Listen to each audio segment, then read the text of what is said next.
Welcome to our channel. Today we how to connect Salesforce to Jira for support issue creation, detailed guide step by step clearly. Begin by logging into your Salesforce account. Navigate to the app launcher and search for Jira. Select the Jira integration from the available options. Once in the Jira settings, click on Connect to Jira. Enter your Jira instance URL in the provided field. Authenticate with your Jira credentials.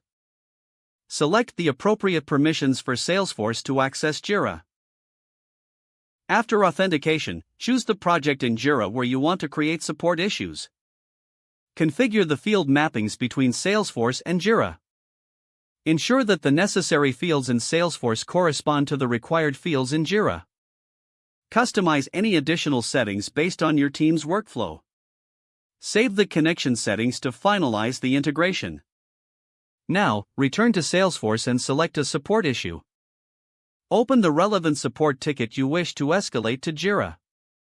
Look for the Create Jira Issue button within the support ticket interface. Click on the Create Jira Issue button to initiate the process.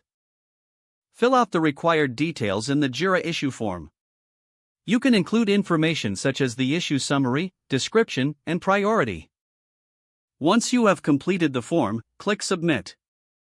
Confirm that the Jira issue has been created by checking the Jira project. You can also verify the new issue status and details in Salesforce. Repeat this process for any additional support tickets that need to be escalated.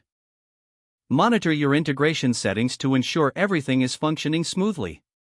Regularly check both Salesforce and Jira for any updates or required changes.